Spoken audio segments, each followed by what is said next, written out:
Within a short space of days, two structures located at the Bariga and Bagada areas of Lagos State collapsed. Though no life was lost, the trauma on the victims always lingers for a very long time. But the concern here is, are the building owners and residents of those structures feign ignorance of possible collapse, or that they are truly ignorant? What are the factors responsible for this incessant building collapse? How can it be controlled?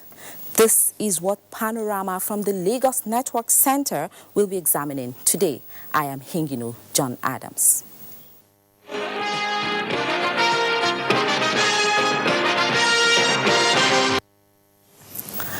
Thanks for being there. Lagos residents have continued to react to the protest staged by the Revolution Now group Monday morning. The protesters defied police order against the unauthorized gathering to make good the threat by organizers of the protest. Security operatives were, however, on ground at the National Stadium, proposed venue of the planned protest, with a view to preventing any security breach or breakdown of law and order. Some of the protesters were, however, arrested within and around the stadium complex, following the earlier warning that the police will spare no effort in clamping down any individual or group that threatens the peace of the country.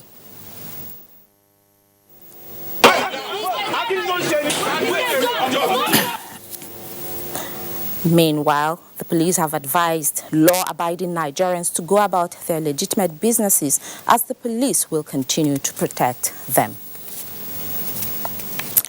Despite the planned Revolution Now march by the Global Coalition for Security and Democracy, Nigerians went about their lawful duties.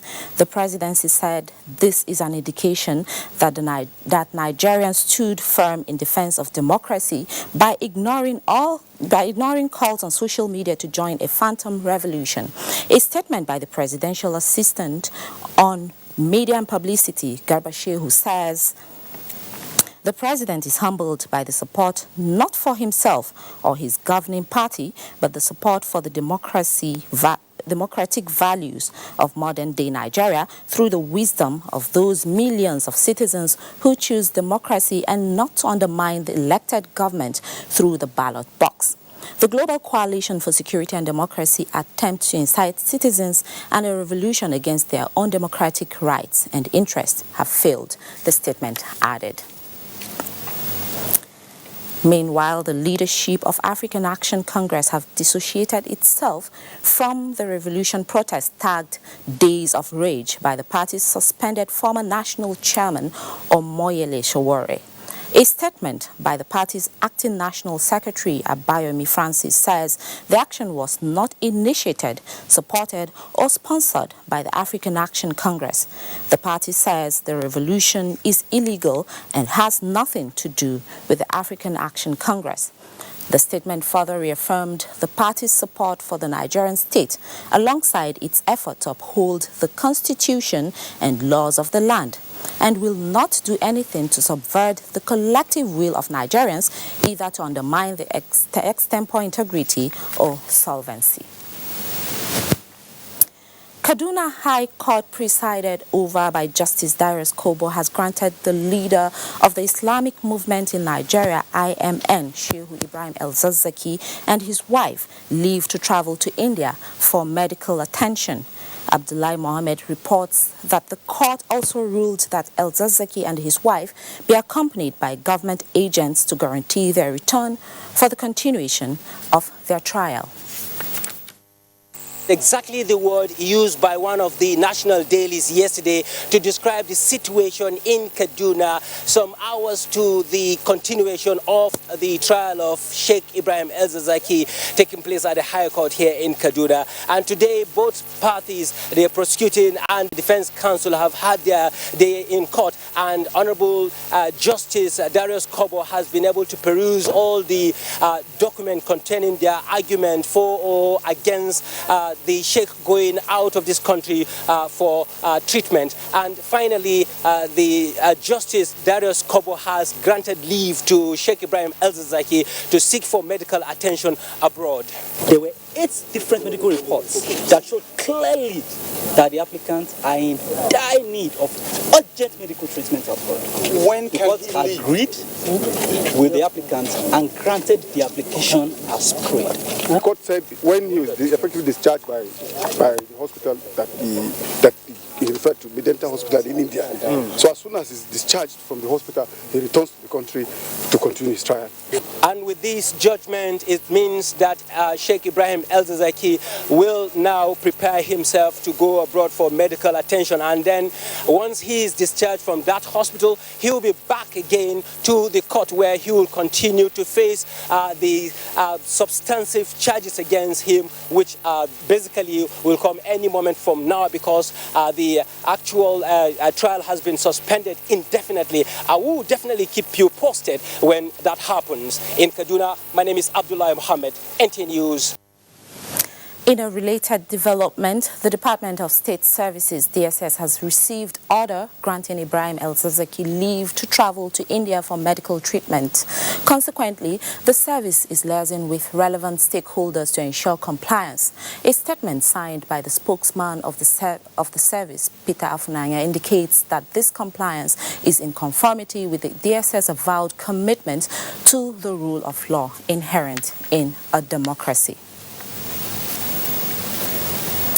Nigeria Security and Civil Defense Corps has commenced forensic psychological profiling of its officers and men in Lagos State Command. Lynn Leneke reports that personnel of the command turned out en masse to take advantage of the exercise.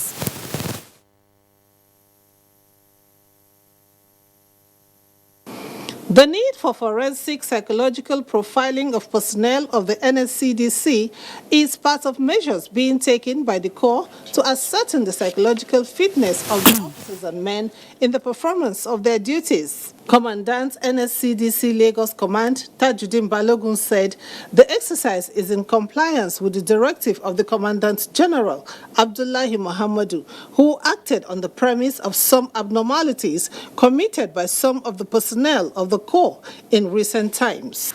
To make sure that we improve in our performance in all ramifications, to see what are the areas that we can improve our performance on. And before you can have improvement, you must evaluate what you have on ground. The officers and men lauded the initiative, which they say will give them the opportunity to evaluate their level of productivity and competence. Anybody coming into the system must be psychologically tested. The essence is for the Corps to get to know you much better, and you will get to know yourself. Even you will realize the need for you to be placed in one area, one department or unit. The Corps urged the personnel to be cautious in dealing with the public, emphasizing that anyone found culpable will face the wrath of the law. In Lagos, Lynn Leneke, NTA News. You're still watching Panorama from the Lagos Network Center. We now pause for a break. The program continues shortly. All over the world, over 200 years ago. But today, human traffickers are selling human beings as slaves in Africa. It is your responsibility to make sure that you and the people you know do not fall into slavery. Don't believe fake promises of jobs abroad. People went to say Libya, Italy no use you when they carry me on top water. 4 days now they lock me for inside house, no food, no water. I nearly die. Now God, when me heaven and earth, now save me. If you get 1 naira for Nigeria, you get junior one, you say you no get papa, you no get mama, now make you come out. I beg go they do farm work. You better pass person when enter road. Don't accept to travel to Europe through the Sahara Desert. You may be walking into slavery. Don't be a slave. This is a public service announcement brought to you by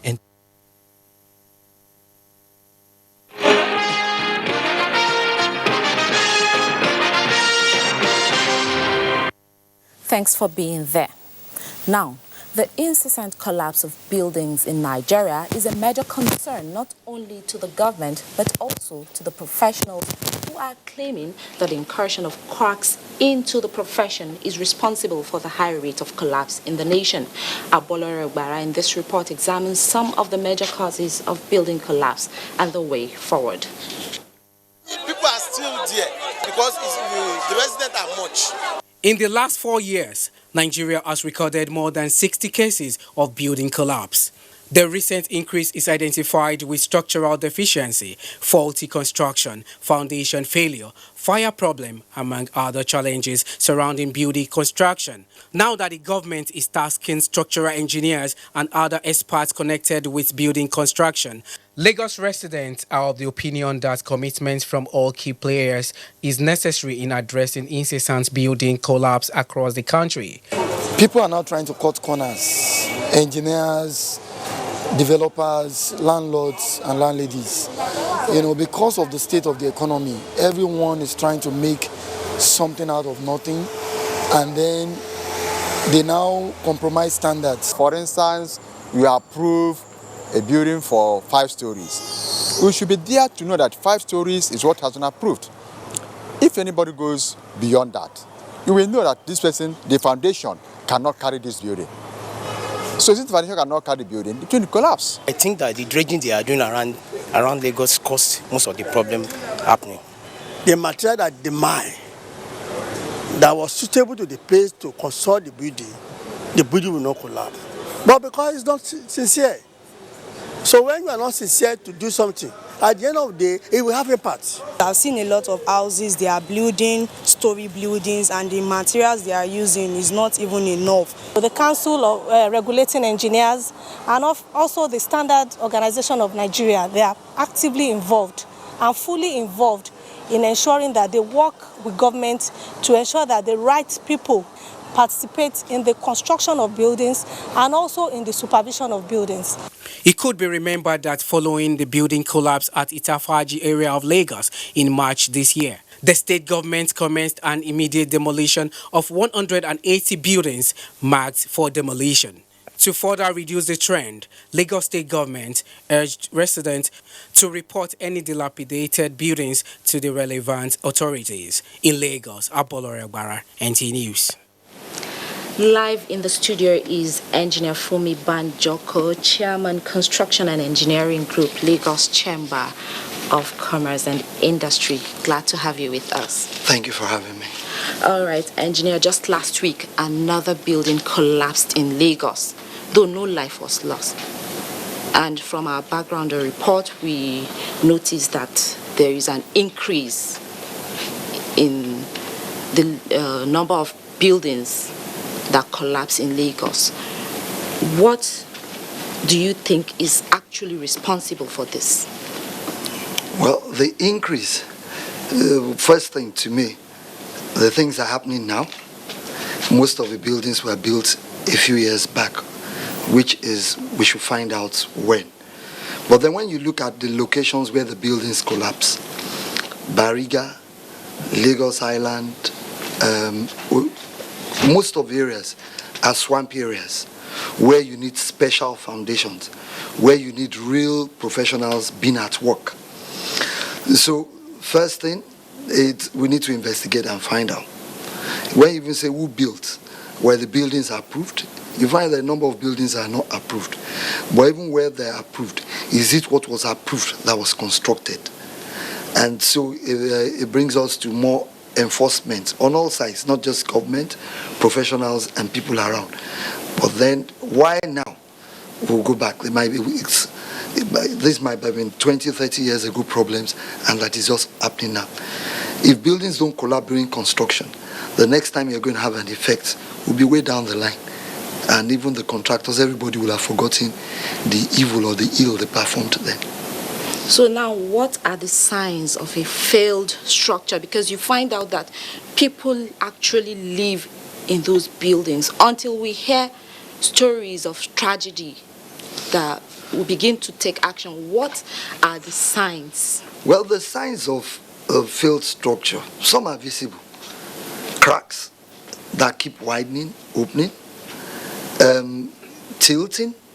You find some buildings have tilted. Then squeaking noise, Some building, you're quack, quack. The people hear the noise, but then it doesn't make, they don't think of much about it. And then you find over time, doors not locking, windows. Generally, things begin to malfunction in the building. These are signs of a building that is in distress.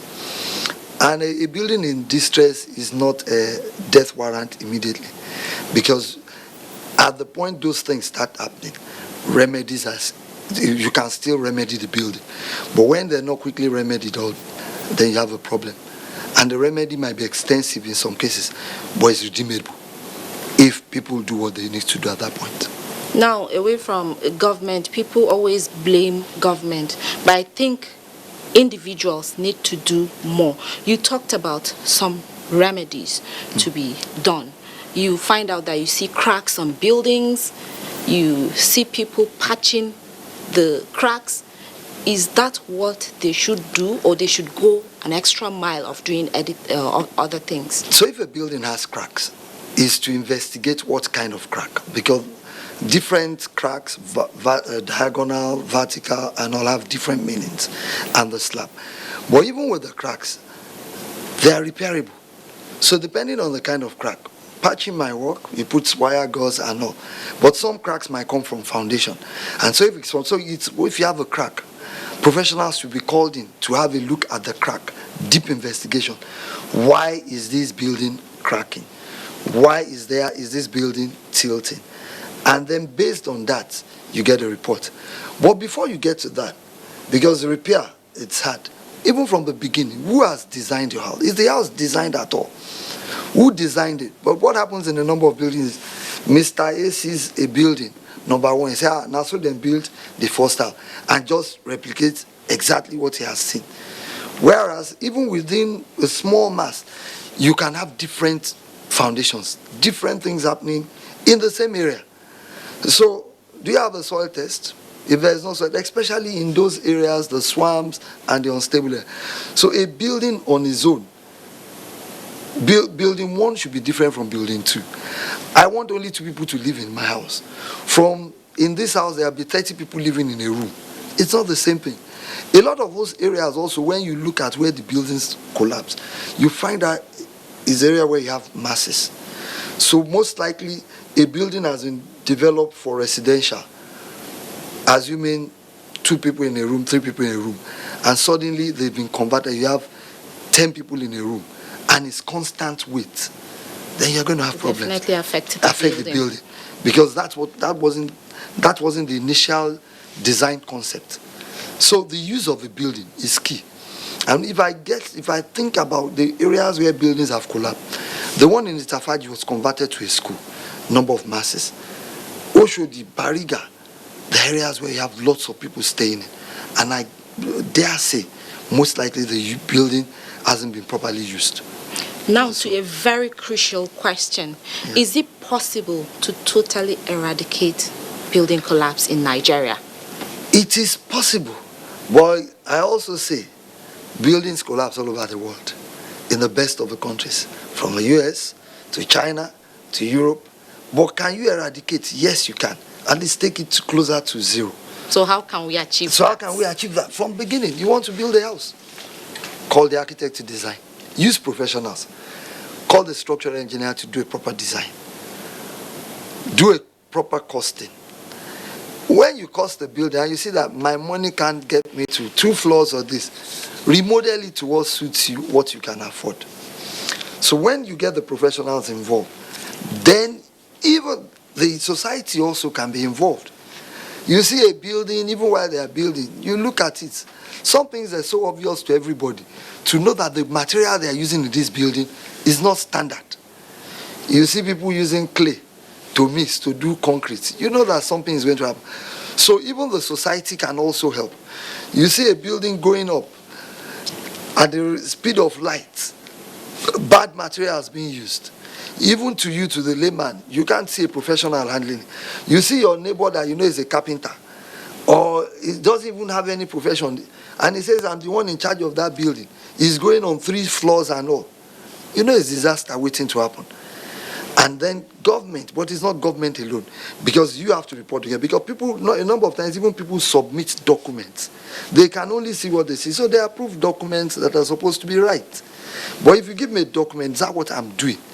And that brings all of us to enforcing.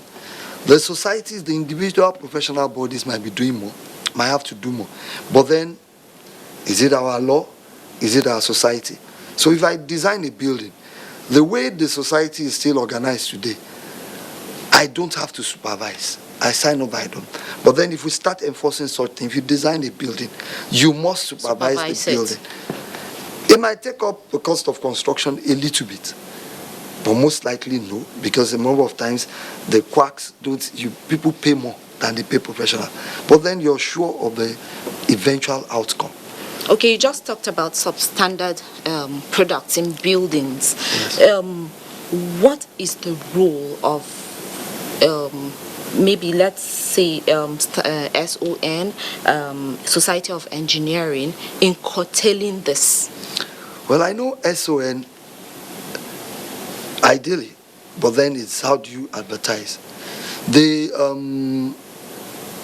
are standards for, so let's say buildings mainly.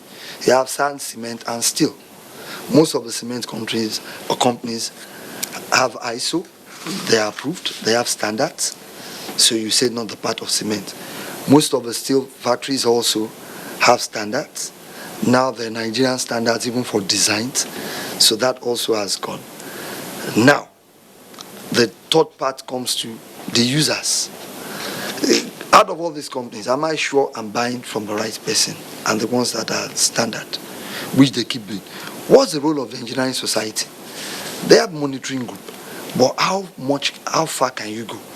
So even if the professional bodies goes and sees a defect, they have to report to government, and government has to handle. Okay, does the government have enough staff to monitor all the projects? Finally, you are talking about government. Where does government comes in here? Well, government mainly for now is in monitoring and supervision. But I also think the rate of construction and all, the government, my opinion, might not be able to handle all the construction works going all around the country. Maybe the government has to collaborate with the Society of Engineers, Nigerian Institute of Architects, all the professional bodies, in a way that they can help in monitoring and do approvals. So that way, we're going to have a major reduction in collapse. Thank you, Engineer Banjoko, for coming on the program. Thank you once again for having me. Moving on now. In a bid to end the menace of pipeline vandalism in Lagos, the state government has concluded plans to pull down illegal structures sited along pipelines within the Jagun community in Alimosho local government and other parts of the state. The state governor Babajide Sanwo-Olu made this known while briefing the media. The governor noted that security reports showed that the structures have continued to aid vandals in the destruction of the Nigerian National Petroleum Corporation's pipeline within the state. He added that other strategies will be coming up, as well as partnership with other states in the southwest, especially to secure the waterways. Government is coming to remove those structures, to destroy those facilities, and in their own interest, they should go ahead now and start removing them before we come, because we've mapped out all of the layouts, area layouts where these things are, and we're ready to also cooperate and work with the men of the Nigerian Civil Defense, who have the primary responsibility to do this, and of course the NNPC, who are the custodian of these very important national products. The Lagos State Deputy Commissioner of Police, Mohammed Ali, noted that the meeting reviewed its achievements and mapped out strategies on issues relating to kidnapping, cultism, as well as lawlessness of motorists and Okada riders on the roads. Within the period under review, we look at our achievements so far, issues relating to criminalities along the waterways, kidnapping, cultism, which has been ravaging the state of recent, and the number of arrests made so far. Also present at the meeting were the heads of all security formations in the state. In Lagos, Nosa, Osula, NTA News. Now sports. The Federal Ministry of Youth and Sports charges athletes to the forthcoming African Games in Morocco to be good ambassadors of Nigeria at the Games. Olumide Oguntola was at the National Stadium, Lagos, where the permanent secretary of the ministry met with the athletes in Lagos. Ahead of the 2019 All-African Games in Rabat, Morocco, Permanent Secretary, Ministry of Youth and Sports, Olushade Adeshola, has visited the athletes at the Lagos camp to inspire and motivate them to win laurels for the country. We have also endeavored to acquaint them with the arrangement for the preparation so that they are not left in the lull as to what the ministry is really doing. The Nigerian women basketball team, the Tigress, are set to depart the country on Wednesday for Senegal to defend the AfroBasket title, which they won in 2017. The Nigerian girls, who have been putting finishing touches to their preparations at the National Stadium, Lagos, for the past 1 week, say they are ready to make the country proud again. New players have been playing professional basketball, so they know what it's like to be in a situation like going into Senegal. The Tigers will be playing Group B against Cameroon and Tunisia at the AfroBasket, which starts on the 9th of August, in continuation of the qualifiers for the Champions Bowl World Tennis Tournament. Nigeria's Blessing O2 Scholastica defeated Ghana's Akina Adams 6-1, 6-1 in the Under-14 girls final. That's it on Panorama. Thanks for watching. Good afternoon.